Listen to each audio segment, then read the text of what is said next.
હવે જોઈશું સમાચાર વિસ્તારથી। સુરતના અલથાણના ભીમરાળ ગામ ખાતે વોર્ડ નંબર 30ના મહિલા મોરચાના પ્રમુખ દીપિકા પટેલે આપઘાત કર્યા બાદ તેમનું બેસણું યોજાયું હતું, જેમાં સૌ કોઈની નજર શંકાના દાયરામાં રહેલા કોર્પોરેટર ચિરાગ સોલંકી આવે છે કે નહીં એના પર હતી। બેસણું શરૂ થયાના 2 કલાક બાદ ચિરાગ સોલંકી બેસણામાં આવ્યા હતા। બેસણામાં હાજરી આપ્યા બાદ પરત ફરી રહેલા ચિરાગને જ્યારે મીડિયાએ બનાવ અંગે સવાલ કર્યા ત્યારે પોલીસ તપાસ કરી રહી હોવાનું કહી તે નીકળી ગયો હતો। નોંધનીય છે કે દીપિકા પટેલના આપઘાતના કેસમાં સુરત પોલીસ ચિરાગ સોલંકીની 2 વાર પૂછપરછ કરી ચૂકી છે। સુરતના અલથાણના ભીમરાળ ગામ ખાતે વોર્ડ નંબર 30ના મહિલા મોરચાના પ્રમુખ દીપિકા પટેલે ગત રવિવારે પોતાના ઘરે જ આત્મહત્યા કરી હતી। આત્મહત્યાની જાણ થતાં કોર્પોરેટર ચિરાગ સોલંકી પણ તેના ઘરે પહોંચ્યો હતો। દીપિકા પટેલની આત્મહત્યા બાદ શંકાના દાયરામાં રહેલા ચિરાગ સોલંકીની સુરત પોલીસની ટીમ 2 વાર પૂછપરછ કરી ચૂકી છે। દીપિકા પટેલનું ભીમરાળમાં બેસણું હતું, જેમાં ચિરાગ સોલંકી પણ પહોંચ્યો હતો। દીપિકા પટેલના પરિવારજનો સાથે મુલાકાત કરી ચિરાગ માત્ર 2 મિનિટમાં જ ત્યાંથી પરત ફર્યો હતો। પરત ફરતી સમયે જ્યારે મીડિયાએ બનાવ અંગે સવાલ કર્યો ત્યારે પોલીસ તપાસ કરી રહી હોવાનું કહી ત્યાંથી નીકળી ગયો હતો। દીપિકા પટેલે આત્મહત્યા કરી લેવાના પ્રકરણમાં પોલીસ તપાસ દીપિકા પટેલના નજીકના મનાતા અને સચિન વિસ્તારના કોર્પોરેટર ચિરાગ સોલંકી સામે શંકાની સોય તાકવા સાથે તેની સઘન પૂછપરછ કરી હતી। ડીસીપી વિજયસિંહ ગુર્જર પણ આ કેસમાં તપાસ કરી રહ્યા છે। ત્યારે કોલ ડિટેલ રેકોર્ડમાં દીપિકા પટેલ પ્રતિ દિવસ ચિરાગ સોલંકી સાથે સતત સંપર્કમાં રહેતી હોવાની વિગતો સામે આવી છે। બુધવારે ફરી કોર્પોરેટર ચિરાગ સિંહ સોલંકીની 2.5 કલાક પૂછપરછ કરવામાં આવી હતી, જેમાં વિડીયોગ્રાફી સાથે તમામ પૂછપરછ કરાઈ હતી। પોલીસના સવાલોના જવાબોમાં ચિરાગે દીપિકા સાથેના સંબંધમાં જણાવ્યું હતું કે તે તેની માનેલી બહેન હતી, તેના પરિવાર સાથે પારિવારિક સંબંધો હતા। જ્યારે દીપિકાએ આપઘાત અંગે કરેલા કોલ વિશે ચિરાગને પૂછવામાં આવ્યું ત્યારે તેણે જણાવ્યું હતું કે દીપિકાના પરિવાર સાથે તેનો પારિવારિક સંબંધ હતો અને તે રોજ દીપિકા અને તેના પતિ સાથે કોલ પર વાતચીત કરતો હતો, જેથી રોજ કોલ કરવામાં આવતા હતા અને દીપિકાએ આપઘાતના દિવસે પણ 15 જેટલા કોલ કર્યા હતા। તો ઓલપાડ ખાતે તાલુકા કક્ષાના રવિ કૃષિ માર્ગદર્શન સેમિનાર પ્રદર્શનનું મંત્રી મુકેશ પટેલના હસ્તે ખુલ્લો મૂકવામાં આવ્યો હતો। આ પ્રદર્શન 2 દિવસ યોજાનાર છે। ખેડૂતોને રવિ પાકો માટે આધુનિક માહિતી, માર્ગદર્શન તેમજ ખેડૂતોને ખેતીલક્ષી વિવિધ સહાયો વિશે માહિતી અને વિવિધ સ્ટોલ પ્રદર્શનની મુકેશ પટેલે મુલાકાત પણ લીધી હતી। કૃષિ સેમિનારમાં મોટી સંખ્યામાં ખેડૂત આગેવાનો ખેડૂતો ઉપસ્થિત રહ્યા હતા। સમગ્ર ગુજરાતમાં 248 જગ્યાએથી આજથી ભૂપેન્દ્ર પટેલ અને કૃષિ મંત્રી રાઘવજી પટેલ બનાસકાંઠા જિલ્લાની દાંતીવાડા કૃષિ યુનિવર્સિટી ખાતેથી રવિ કૃષિ મહોત્સવ 2024નો પ્રારંભ કર્યો હતો, જ્યારે ઓલપાડ ખાતેથી મંત્રી મુકેશ દ્વારા તાલુકા કક્ષાના કૃષિ મેળાનો ખુલ્લો મુકાયો હતો। રવિ કૃષિ મહોત્સવ થકી ખેડૂતોને પોતાના ઘર આંગણે માર્કેટ મળ્યું છે। ઓલપાડ ખાતે ખેતીને લગતા 15 સ્ટોલ પ્રદર્શન રાખવામાં આવ્યું હતું। ખેડૂતોનું ભારણ ઘટાડવા કૃષિ વૈજ્ઞાનિકોએ નેનો યુરિયા અને નેનો ડીએસપી સંશોધન કર્યું છે। સમગ્ર ગુજરાતની અંદર 248 તાલુકાની અંદર આજે ગુજરાતના મુખ્યમંત્રી શ્રી ભૂપેન્દ્રભાઈ પટેલજીના હસ્તે આજે 2 દિવસ કૃષિ મહોત્સવનું આજે આયોજન થયું છે। સમગ્ર ગુજરાતની અંદર 2 દિવસ ચાલનારો આ કૃષિ મહોત્સવની અંદર તમામ ખેડૂતોને ખેડૂત કૃષિ વિદ્યાર્થીઓ દ્વારા ટ્રેનિંગ આપવામાં આવશે, અલગ અલગ સેમિનાર કરવામાં આવશે, લોકોને મૂલ્યવર્ધક ખેતી કઈ રીતના કરી શકે એના માટેનું માર્ગદર્શન આપવામાં આવશે। દેશના વડાપ્રધાન મોદી સાહેબે તમામ દેશના ખેડૂતોને પ્રાકૃતિક ખેતી માટે પ્રેરિત કરે છે, ત્યારે પ્રાકૃતિક ખેતીનું માર્ગદર્શન પણ આપવામાં આવશે। નમો ડ્રોન દીદી યોજના અમલી બનાવીને બહેનોને ડ્રોન વડે ખેતરમાં દવા છંટકાવ કરવાની ટ્રેનિંગ આપવામાં આવી રહી છે। પાણીનો સદુપયોગ કરી ટપક સિંચાઈ પદ્ધતિ અપનાવવી અતિ આવશ્યક છે। કૃષિ મેળામાં મોટી સંખ્યામાં સહકારી આગેવાનો સહિત ખેડૂતો ઉપસ્થિત રહ્યા હતા। ખેડૂતોની આવક બમણી કરવાના ઉદ્દેશ્ય સાથે સરકાર કટિબદ્ધ થઈને કામગીરી કરી રહી છે, જેના ભાગરૂપે 2016થી સતત રવિ કૃષિ મેળાનું આયોજન કરાય છે। સરકાર દ્વારા ખેડૂતોને ખેતીલક્ષી તમામ માહિતી એક જ સ્થળે મળી રહે તેને ધ્યાનમાં રાખી દર વર્ષની માફક આ વર્ષે પણ રવિ કૃષિ મેળાનું આયોજન કરવામાં આવ્યું છે। તાપી જિલ્લામાં આજથી 2 દિવસ સુધી જિલ્લાના અલગ અલગ તાલુકા મથકે મહાનુભાવોની હાજરી રહેશે. ભારત દેશનું અર્થતંત્ર ખેતી પર નિર્ભર છે, ત્યારે ખેતીને લગતી તમામ સરકારી યોજનાકીય કે ખેતીલક્ષી માહિતી ખેડૂતોને મળી રહે તે દિશામાં સરકાર સમયાંતરે કામગીરી કરતી આવી છે. જેના ભાગરૂપે તાપી જિલ્લાના તમામ 7 તાલુકાઓમાં 2 દિવસ રવિ કૃષિ મહોત્સવ આજથી 2 દિવસ મહાનુભાવોની ઉપસ્થિતિમાં શરૂ થયો હતો. આ કૃષિ મહોત્સવ દરમિયાન આધુનિક કૃષિ તાંત્રિકતા અંગે નિષ્ણાંતો અને અગ્રેસર ખેડૂતો દ્વારા માર્ગદર્શન તેમજ ખેડૂતલક્ષી વિવિધ સરકારી સહાય યોજનાઓ અંગેની સમજ અપાશે. સાથે કૃષિ સેમિનાર અને કૃષિ પ્રદર્શન, પ્રાકૃતિક કૃષિ મોડેલ, ફાર્મ મુલાકાત, પશુ આરોગ્ય કેમ્પનું આયોજન જેવા કાર્યક્રમો આગામી 2 દિવસ સુધી રવિ કૃષિ મહોત્સવ દરમિયાન થશે, જેનો લાભ તાપી જિલ્લાના હજારો ખેડૂતો આગામી દિવસોમાં પ્રાપ્ત કરશે.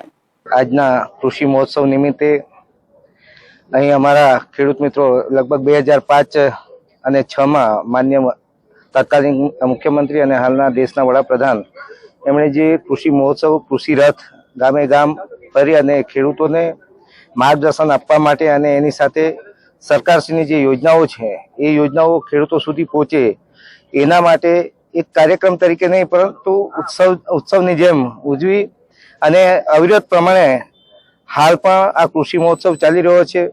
અને આ કૃષિ મહોત્સવમાં જે તજજ્ઞો, વૈજ્ઞાનિકો અને એની સાથે સાથે જે આ કાર્યક્રમ કરવા માટે સમગ્ર રાજ્યમાં અને દરેક તાલુકા કક્ષાએ આ કાર્યક્રમ થઈ રહ્યો છે. આપણા તાપી જિલ્લાની વાત કરીએ તો આજે 7 તાલુકાઓમાં આ કૃષિ મહોત્સવ 2 દિવસ દરમિયાન ઉજવવાનો છે અને એ દરમિયાન અનેક વૈજ્ઞાનિકોને હાજર રાખીને કૃષિ ઉત્પાદનો વિશેની માહિતી, એની વૈજ્ઞાનિક અભિગમ, સાથે સાથે ખેડૂતોના જે જમીનોની પ્રતો છે એનું પણ કેવી રીતે આયોજન કરી અને એનું પૃથ્થકરણ કરીને કયા પ્રકારના તત્વોની એમાં જરૂરિયાત છે, ઉણપ છે વગેરેનું માર્ગદર્શન કરી ખેડૂત વધુમાં વધુ સમૃદ્ધ થાય અને દેશ અને દુનિયાને સમૃદ્ધ કરે એ દિશામાં આપણે અગ્રેસર થઈએ. આ કાર્યક્રમમાં વ્યારાના ધારાસભ્ય મોહનભાઈ કોકણી સહિત જિલ્લા વિકાસ અધિકારી VN શાહ, જિલ્લા ખેતીવાડી અધિકારી ચેતનાથભાઈ ગરાસિયા સહિત સંબંધિત વિભાગના અધિકારી અને મોટી સંખ્યાના વ્યારા તાલુકા ખેડૂત મિત્રો હાજર રહ્યા હતા. અલ્લુ અર્જુનના ડાઈ હાર્ડ ચાહક એવા ચરણજીત ક્રિએશન્સના વેપારી પુષ્પા 2ના પહેલા દિવસને ઐતિહાસિક બનાવી અને અનોખી રીતે તેની ઉજવણી કરી હતી. એક ખાસ પુષ્પા 2 સાડી કલેક્શન લોન્ચ કરવામાં આવ્યું હતું, જે સુપરસ્ટારને સમર્પિત હતું. આ પહેલ સિનેમા, ફેશન અને ફેન્ડમનો અનોખો સંગમ છે, જે ભારતીય સિતારાઓની અજોડ લોકપ્રિયતાને પ્રતિબિંબિત કરે છે. એશિયાની સૌથી મોટી સુરત ટેક્સટાઇલ માર્કેટ હાલ પુષ્પા 2 ફિલ્મના રંગે રંગાઈ હોય તેવું સામે આવ્યું છે. સ્થાનિક કાપડના વેપારીઓ સમયાંતરે શોખ અને કોમર્શિયલ સ્તરે આવા પ્રયોગો કરતા હોય છે. ફિફા વર્લ્ડ કપ હોય કે પછી નરેન્દ્ર મોદી પહેલીવાર વડાપ્રધાન બન્યા તેની લોકપ્રિયતા હોય, અયોધ્યામાં રામ મંદિર હોય કે સુરતના કાપડ બજારના વેપારીઓ આવી તક ઝડપતા રહે છે. સાથે જ આ પ્રકારની સાડીઓ પણ બનાવતા હોય છે. ત્યારે આજે પુષ્પા 2 ફિલ્મ રિલીઝ થતાની સાથે જ પુષ્પા સાડીને માર્કેટમાં લોન્ચ કરાઈ છે. સાથે જ સિનેમા હોલમાં પણ ફિલ્મ જોવા આવનારા લકી દર્શકોને પુષ્પા સાડી આપવામાં આવી છે. અલ્લુ અર્જુનના ચાહક એવા ચરણજીત ક્રિએશન્સ દ્વારા સાડી બનાવવામાં આવી છે. આ ખાસ ઉજવણીના ભાગરૂપે આ ખાસ સાડીઓ સિનેમાના પ્રેક્ષકોને લકી સીટ, ગીવ અવે, આકર્ષક સ્પર્ધાઓ અને પ્રમોશનના ભાગરૂપે આપવામાં આવી હતી. કાર્યક્રમનો મુખ્ય આકર્ષણ એક સંવાદ હતો, જે ખાસ કરીને આ પ્રસંગ માટે ફરીથી લખવામાં આવ્યો હતો. અલ્લુ અર્જુનના ચાહકે સાડી સાથે એક સ્પેશિયલ ડાયલોગ પણ બનાવ્યો હતો કે પુષ્પા ઝૂકશે નહીં, સરદાર અટકશે નહીં. દરેક વખતે કશુંક નવું થશે, કંઈક જુદું જ બનશે. એશિયાની સૌથી મોટી સુરત ટેક્સટાઇલ માર્કેટમાં આ પહેલો પ્રયોગ નથી, પરંતુ સ્થાનિક કાપડના વેપારીઓ સમયાંતરે શોખ અને કોમર્શિયલ સ્તરે આવા પ્રયોગો કરતા હોય છે. પછી 2014નો ફિફા વર્લ્ડ કપ હોય કે નરેન્દ્ર મોદી પહેલીવાર વડાપ્રધાન બન્યા તેની લોકપ્રિયતા હોય, આ સાડી જોર્જેટ એટલે કે વજન વગરની કાપડની સાડી પહેરવામાં આવી છે. ત્યારે 1 વર્ષ બાદ ફિલ્મ ઇન્ડસ્ટ્રીમાં ધૂમ મચાવનાર ફિલ્મ બાહુબલીની એક ઝલક પણ દેશભરના સુરત ટેક્સટાઇલ માર્કેટની સાડીઓ પર જોવા મળી હતી. હવે પુષ્પા फिल्मની ઝલક પણ सूरत टेक्सटाइल मार्केटની साड़ी ઉપર જોવા મળી છે। और मेरे लिए भी ये साड़ी पहनना एक सरप्राइज था। चरणपाल सिंह जी ने मुझे लास्ट मोमेंट में ही मतलब बताया था, क्योंकि ये साड़ी सरप्राइज रखनी थी उनको, इनकी प्रिंट कहीं कॉपी ना हो जाए। सो बहुत ही प्यारी सी प्रिंट है और मैं बहुत खुश हूँ आज ये साड़ी पहन के। अपने आप को बहुत लकी मानती हूँ कि ये अपॉर्चुनिटी मुझे मिली। मैं बहुत बड़ी फैन हूँ अल्लू अर्जुन एंड रश्मिका की। मैंने 2 साल पहले भी ये साड़ी बनाई थी पुष्पा 1 की, और हर व्यक्ति अपने तरीके से इन्हें इंजॉय कर रहा था। कोई इस मूवी को देख करके, क्योंकि काफी सारे फैन है, क्योंकि मैं भी बिग फैन हूँ अल्लू अर्जुन सर का। क्योंकि ये जब मूवी बनी थी ना, तो उसके बाद हमने वो साड़ी बनाई थी कि हम अपना योगदान दे पाए इस मूवी को। बट इस बार मैंने कुछ यूनिक सोचा कि जिस दिन मूवी रिलीज होगी उसी दिन मैं ये साड़ी हमारे जो यहाँ के लकी विनर होंगे, हमने कुछ रखा है इसमें लकी विनर की तरफ से कि हम लकी विनर भी 2 साड़ियाँ हम अपने देंगे उस लकी विनर को। કાપડ માર્કેટના યુવાન કાપડ વેપારી ચરણપાલ સિંહે 2 વર્ષ પહેલા પુષ્પા ફિલ્મ જોયા બાદ કલાપ્રેમી તરીકે 6 મીટરની સાડી પર પ્રિન્ટ કરાવી લીધી હતી। પ્રિન્ટેડ સેમ્પલ સાડીની દુકાનમાં આવ્યા પછી તેણે તેને સોશિયલ મીડિયા પર મૂક્યું। પછી તરત જ સ્થાનિક અને બહારના કાપડ બજારના વેપારીઓને આ ડિઝાઇન પસંદ આવવા લાગી અને તેમને ઓર્ડર પણ મળવા लाग्या। ત્યારે હવે પુષ્પા 2 ફિલ્મ રિલીઝ થતા ફરી ફિલ્મના સીન સાડી પર કંડાર્યા છે। ભરૂચના શુક્લતીર્થ ખાતે મેળામાં 15મી નવેમ્બરના રોજ નર્મદા નદીમાં વેજલપુરના 3 લોકો ડૂબી જતા મોત નીપજ્યા હતા। જો કે આ ત્રણેય લોકોના મોત નદીમાં ચાલતી ડેઝિઝિંગ મશીનો થકી રેતી ખનનની ગેરકાયદેસર પ્રવૃત્તિને કારણે થયા હોવાના આક્ષેપો કર્યા હતા, જેના 18 દિવસ જેટલો સમય વીતી ગયો હોવા છતાંય કોઈ કાર્યવાહી નહીં કરાઈ હોય। પોલીસ કાર્યવાહી કરવા તથા રેતી ખનન માફિયાઓ સામે એફઆઈઆર નોંધવા સાથે મૃત્યુ પામનારના પરિવારોને વળતર ચૂકવવાની માંગ સાથે કલેક્ટર કચેરીમાં આવેદનપત્ર આપ્યું હતું। ભરૂચના શુક્લતીર્થ ખાતે 15મી નવેમ્બરના રોજ મેળો ચાલી રહ્યો હતો। આ મેળામાં વેજલપુર વિસ્તારના 2 પરિવારના લોકો શુક્લતીર્થ મુકામે શ્રાદ્ધ વિધિ માટે ગયેલા હતા, જેમાં એક બાળક નદીમાં ડૂબવા લાગતા તેને બચાવવા જતા પિતા પુત્રના પણ ઊંડા ખાડામાં ડૂબી જતા મોત નીપજ્યા હતા। જ્યારે તેના 1 દિવસ પહેલા પણ ચકડોળમાં કામગીરી કરતો સુરતનો વ્યક્તિ પાણીમાં ડૂબી જતા મોતને ભેટ્યો હતો।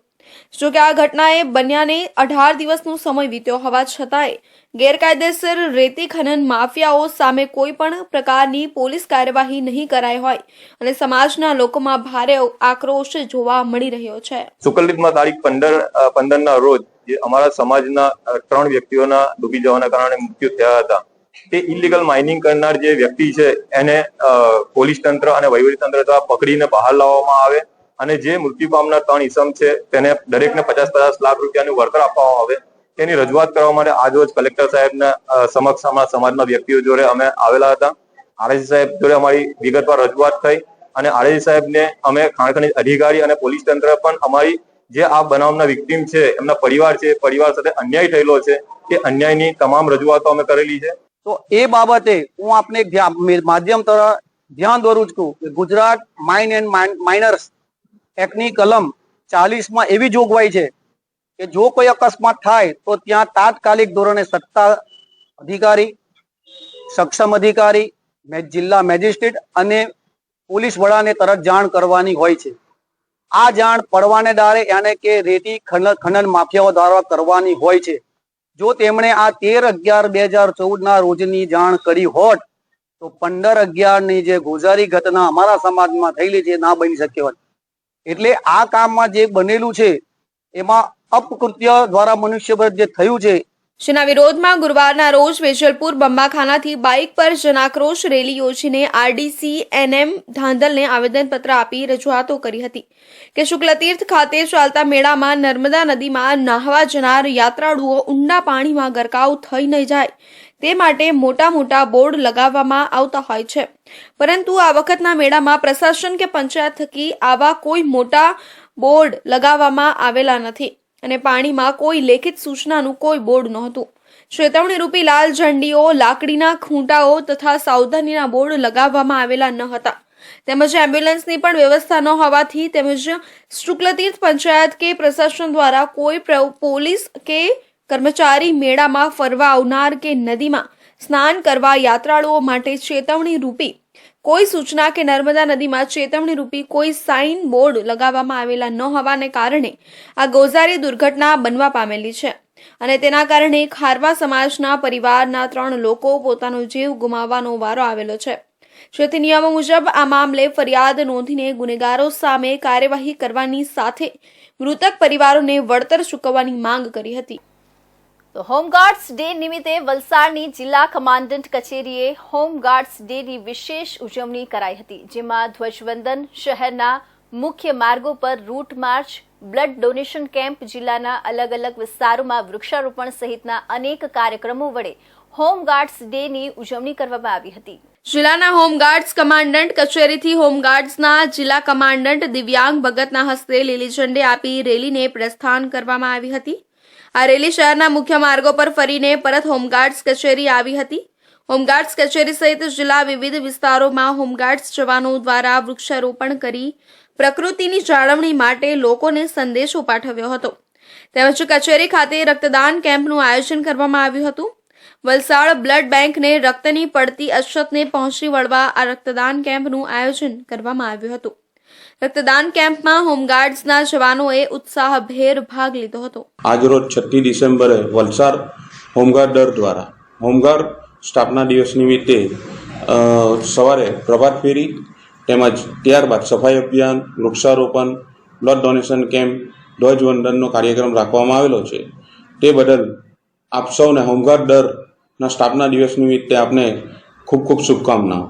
તારીખ 6 ડિસેમ્બરના રોજ હોમગાર્ડ્સ સ્થાપના દિવસ તરીકે ઉજવવામાં આવે છે.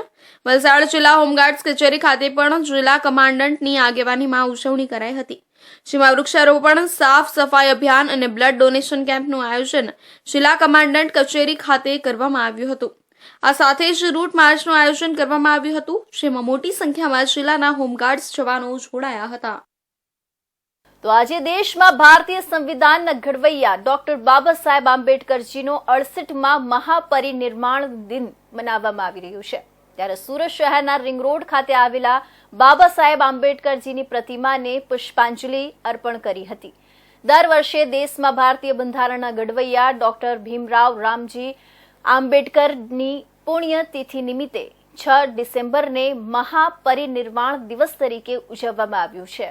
આંબેડકર સ્વતંત્ર ભારતની પ્રથમ કેબિનેટમાં જાણીતા ન્યાયશાસ્ત્રી, સમાજ સુધારક અને કાયદા પ્રધાન હતા. શોષિત, વંચિત, દલિત, પીડિત લોકો માટે જ નહીં, દેશના તમામ લોકોને સમતા, સ્વતંત્રતા, બંધુત્વતાનો અધિકાર આપ્યો છે. આજે દેશભરમાં તેમના મહાપરિનિર્વાણ દિવસે તેમને યાદ કરવામાં આવી રહ્યા છે. મહારાષ્ટ્રના મુંબઈના ચૈત્યભૂમિ પર લાખોની સંખ્યામાં લોકો તેમને મહાન વંદના આપી રહ્યા છે. આ દિવસ ભારતીય સંવિધાનના પિતા, દલિતોના મસીહા અને સામાજિક ન્યાયના પ્રચારક ડોક્ટર ભીમરાવ આંબેડકરજીની યાદમાં મનાવવામાં આવે છે. સુરત સહિત દેશભરના ઘણા શહેરોમાં બાબા સાહેબ આંબેડકરજીની પ્રતિમાને પુષ્પાંજલિ અર્પણ કરવામાં આવી રહી છે. સુરતના રિંગ રોડ પર આંબેડકરજીની પ્રતિમા સામે કાર્યક્રમ યોજાયો હતો, જેમાં અનેક લોકો તેમના અમૂલ્ય યોગદાનને યાદ કરીને શ્રદ્ધાંજલિ અર્પણ કરી છે. ડોક્ટર આંબેડકરજીના સંઘર્ષ અને કાર્ય વિશે આપણે જાણીએ છીએ કે તેમણે શોષિત, દલિત અને પીડિત વર્ગના લોકો માટે સમાનતા, સ્વતંત્રતા અને બંધુત્વતાના અધિકારનો પ્રયાસ કર્યો. તેમની મહાનતા માત્ર તેમના કાયદા અને સંવિધાનના ઘડવૈયા તરીકે જ નહીં, પરંતુ તેમણે સમાજના ગરીબ અને પીડિત લોકો માટે જે ભવિષ્ય બનાવ્યું તેના માટે યાદગાર રહેશે. આજે સુરત ખાતે રિંગ રોડ પર આવેલ વિશ્વરત્ન પરમ પૂજ્ય બોધિસત્વ ડોક્ટર આંબેડકરજીની પ્રતિમા આવેલી છે. એમના 68માં મહાપરિનિર્વાણ દિને સુરતની હજારો જનતા અહીંયા આવીને એમને અભિવાદન કરે છે, એમને પ્રતિમાને પુષ્પાર્પણ કરે છે. આજના દિવસે પરમ પૂજ્ય ડોક્ટર આંબેડકરજીની મુંબઈના ચૈત્યભૂમિ ખાતે તેમની અંતિમ ક્રિયા થયેલી, જ્યાં ચૈત્યભૂમિ તરીકે ઓળખાય છે. મહારાષ્ટ્રના મુંબઈમાં ચૈત્યભૂમિ પર ખાસ કાર્યક્રમો યોજવામાં આવે છે, જ્યાં લાખો લોકો ડોક્ટર આંબેડકરજીને શ્રદ્ધાંજલિ આપી રહ્યા છે.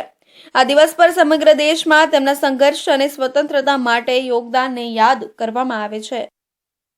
સુરતમાં નાના વરાછા શ્યામધામ ચોક વિસ્તારમાં રહેતા અને મોબાઈલ રિપેરિંગની દુકાન ધરાવતા 32 વર્ષીય યુવકને હની ટ્રેપમાં ફસાવી 85,000 પડાવવામાં આવ્યા હતા. મહિલા સહિતની ડુપ્લિકેટ પોલીસની ટોળકીએ વેપારીને મળવાના બહાને કતારગામ લલિતા ચોકડી પાસે નીલકંઠ સોસાયટીના મકાનમાં બોલાવ્યા બાદ લાફાઓ મારી 2 લાખની માંગણી કરી છેવટે ₹85,000 પડાવ્યા હતા. પોલીસે 3 મહિલા સહિત 4ની ધરપકડ કરી છે. કતારગામ પોલીસના જણાવ્યા મુજબ નાના વરાછા વિસ્તારમાં રહેતા 32 વર્ષીય અશોક મોબાઈલ રિપેરિંગની દુકાન ધરાવે છે. અશોકને ગત તારીખ 21 નવેમ્બરના રોજ બપોરના 2:30 વાગ્યે દક્ષા નામની મહિલાએ મળવાને બહાને કતારગામ નીલકંઠ સોસાયટીના મકાનમાં બોલાવ્યો હતો. અશોક મકાનમાં મળવા માટે જતા ત્યાં રૂમમાં 2 મહિલાઓ બેઠી હતી. તે વખતે 3 અજાણ્યાઓ રૂમમાં આવી પોતાની ઓળખ પોલીસ તરીકે આપી અશોકને તું અહીં કેટલા ટાઈમથી આવે છે તેમ કહી ગાલ ઉપર 2-3 લાફા મારી 2 લાખની માંગણી કરી હતી. છેવટે રક્ષક બાદ અશોક પાસેથી ખોડલ કૃપા મેડિકલ સ્ટોર ખાતે લઈ જઈ તેના એકાઉન્ટમાંથી પૈસા ટ્રાન્સફર કરાવી ₹85,000 લઈ નાસી ગયા હતા. અશોકને તેને હની ટ્રેપમાં ફસાવવામાં આવ્યો હોવાનો ખ્યાલ આવતા આ મામલે ગતરોજ ફરિયાદ નોંધાવતા કતારગામ પોલીસ ટોળકી સામે ગુનો દાખલ કરી તપાસ હાથ ધરવામાં આવી હતી. કતારગામ પોલીસે પાર્થ ઢોલા, દક્ષા આકોલિયા, જયશ્રી બોરડ, દિવ્યા તળાવિયાની ધરપકડ કરી છે, જેમાં દક્ષા અને જયશ્રી બંને વિધવા છે. વલસાડ જિલ્લાના બિનવાડામાં ચાલી રહેલા અમદાવાદ મુંબઈ એક્સપ્રેસ હાઈવેની કામગીરીનો ખેડૂતોએ વિરોધ કરી અને ચાલી રહેલા કામને બંધ કરાવ્યું હતું. આથી તંત્ર દોડતું થયું હતું. ખેડૂતોને હજુ સુધી પૂરતું વળતર નહીં મળ્યું હોવાથી નારાજ ખેડૂતોએ ચાલતા કામને વિરોધ કરી બંધ કરાવ્યું હતું. વલસાડ જિલ્લાના બિનવાડામાં ચાલી રહેલા અમદાવાદ મુંબઈ એક્સપ્રેસ હાઈવેની કામગીરીનો ખેડૂતે વિરોધ કરી અને ચાલી રહેલા કામને બંધ કરાવ્યું હતું. આથી તંત્ર દોડતું થયું હતું. ખેડૂતોને હજુ સુધી પૂરતું વળતર નહીં મળ્યું હોવાથી નારાજ ખેડૂતોએ ચાલતા કામના વિરોધ કરી બંધ કરાવ્યું હતું. મહત્વપૂર્ણ છે કે વલસાડ જિલ્લામાંથી અમદાવાદ મુંબઈ નેશનલ હાઈવે પસાર થાય છે, જેમાંથી અનેક ગામો અસરગ્રસ્ત થાય છે. સરકાર દ્વારા એક્સપ્રેસ હાઈવે માટે કેટલાક ખેડૂતોની સંપાદિત કરાયેલી જમીનનું ખેડૂતોનું વળતર બાકી છે. આથી ખેડૂતો તેનો વિરોધ કરી રહ્યા છે. વલસાડના બિનવાડા ગામમાં અને આસપાસના વિસ્તારમાં 37 જેટલા ખેડૂતો હજુ પણ વળતરથી વંચિત છે. સંપાદિત થયેલી જમીનમાંથી ઝાડ પણ કાપી નાખ્યા હોવાથી કપાયેલા ઝાડોનું પણ હજુ સુધી વળતર નથી મળ્યું. આથી ખેડૂતો અવારનવાર તેની માંગ કરી રહ્યા હતા. મારું નામ રમણભાઈ મોરારભાઈ પટેલ. અત્યારે અમારા જે બંધ કરવાની એક્સપ્રેસની કામગીરી એટલા કારણે બંધ કરવામાં આવી છે કે ખેડૂતો 37 ખેડૂતો છે, એમને હજુ એમનું પૂરેપૂરું વળતર મળ્યું નથી અને તે વળતર નથી મળ્યું અને એવોર્ડ પણ એ લોકો નથી જાહેર કર્યો અને એ લોકોએ આપી દીધું છતાં પણ હજુ કોઈ એક નથી કે 15 દિવસમાં આપીશું એમ કીધું, આજ સુધીમાં એ આવ્યો નથી. ઇમારતી લાકડા જેવા કે શાક ને એ બધા જે કપાયા છે એના પણ વળતર એમને આપ્યું નથી. આપણે કલેક્ટરને પણ રજૂઆત કરી છે, પ્રાંતને પણ રજૂઆત કરી છે, છતાં પણ એનો કોઈ આવ્યો નથી. એ લોકોએ પોલીસ બંદોબસ્ત લાવીને એમના ઝાડવા પણ કપાવી દીધા અને તેનું પણ આજે વર્ષ થઈ ગયું પણ હજુ કોઈ જાતનું કોઈ એ લોકો વળતર આપ્યું નથી. રજૂઆત કરવા જાય છે ત્યારે એટલે કલેક્ટર એમ કહે છે કે જે કલેક્ટર પહેલાં હતા તે બદલાઈ ગયા, બીજા 2 આવ્યા તે ટેમ્પરરીમાં રહ્યા અને અત્યારે જે કલેક્ટર આવેલા છે એમ કહે છે કે ભાઈ મારે રિટાયરમાં પેલામાં છે એટલે મારા ઝંઝટમાં પડવું નથી, એવો જવાબ આપે છે. આ કામ બંધ કરવાનું કારણ એટલું જ છે કે અમને ખેડૂતોને અમારા જમીનના વળતર મળ્યું નથી. બીજું કે અડધા ખેડૂતોને પૈસા આપી દીધા છે, પંચકુટી લાકડાના પૈસા બી નથી ચૂકવ્યા, ઝાડ દાદાગીરીથી પેલું કરીને કાપી લઈ ગયા. એ માટે ખેડૂત આટા મારે છે, કલેક્ટરને ને બધાને અધિકારીઓને કહે છે તે કહે છે કે આપીએ કે આપતા નથી. એમ આ 2.5 વર્ષ થઈ ગયા ને કામ ચાલુ કરીને આવે, બીજા કોન્ટ્રાક્ટરો આવે ને પછી કામ કરીને ચાલ્યા કરે. એમ જો કે હજુ સુધી ખેડૂતોને માંગ નહીં સંતોષાતા આખરે રોષે ભરાયેલા ખેડૂતોએ બિનવાડા નજીક એક્સપ્રેસ હાઈવેના કામને બંધ કરાવ્યું હતું અને જ્યાં સુધી વળતર નહીં મળે ત્યાં સુધી કામ ચાલુ નહીં કરવા દે તેવી પણ ખેડૂતોએ ચીમકી ઉચ્ચારી હતી. ડાંગ જિલ્લાના ડુંગરાળ વિસ્તારોમાં આહવાનગરમાં દરેક પંચાયતોમાં આપવામાં આવેલી ઈ રિક્ષાને ધક્કો મારવાનો વારો આવ્યો છે. દરેક પંચાયત દીઠ સૂકો કચરો અને ભીનો કચરો એકત્રિત કરવા ગ્રામ વિકાસ એજન્સી દ્વારા લાખોના ખર્ચે ઈ રિક્ષા આપવામાં આવી હતી. ત્યાં તો માંડ 15 દિવસ થયા લોકાર્પણને, ત્યાં તો નવી નક્કોર ઈ રિક્ષાને ધક્કો મારવાની પરિસ્થિતિ સર્જાઈ હતી. અને કહેવાય મનસ્વી કારભાર, તદ્દન નવી નક્કોર ઈ રિક્ષાને મજૂરોએ ધક્કો માર્યો. ગ્રામ લોકોમાં આશ્ચર્ય ફેલાયું હતું. દરેક પંચાયત દીઠ સૂકો કચરો અને ભીનો કચરો એકત્રિત કરવા ગ્રામ વિકાસ એજન્સી દ્વારા લાખોના ખર્ચે ઈ રિક્ષા આપવામાં આવી હતી.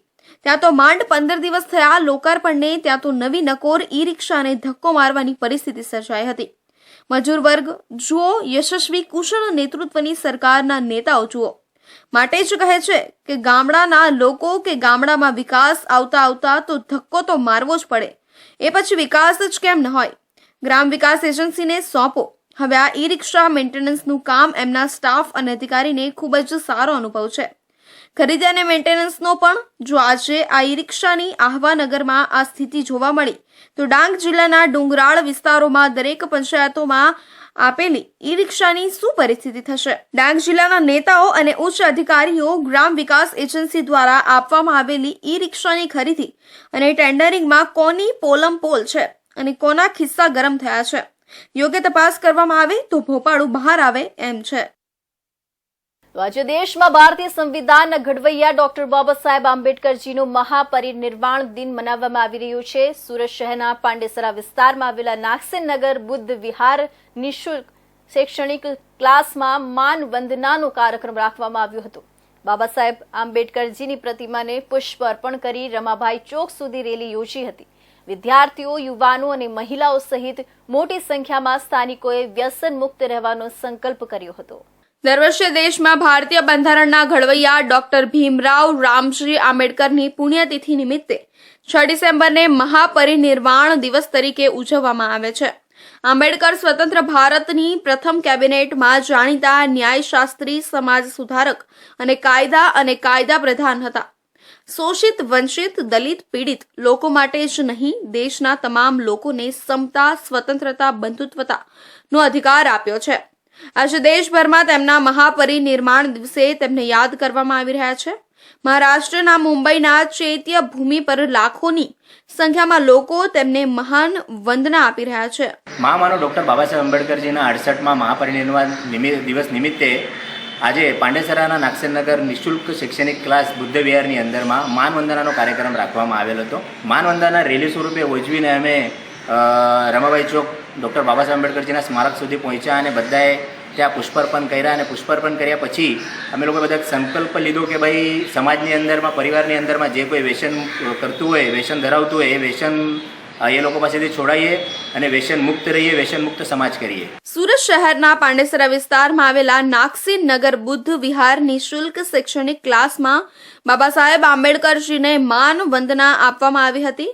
વિદ્યાર્થીઓ, યુવાનો સહિત મોટી સંખ્યામાં મહિલાઓ કાર્યક્રમમાં જોડાયા હતા. બાબા સાહેબ આંબેડકરજીના વિચારોને યાદ કરી તમામ લોકોએ વ્યસન મુક્ત રહેવાનો સંકલ્પ કર્યો હતો. તો આ હતા સુરત બુલેટિનના મહત્વના સમાચાર. નવા સમાચાર સાથે ફરી મળીશું. ત્યાં સુધી જોતા રહેજો ઇન્ડિયા ન્યૂઝ ગુજરાત.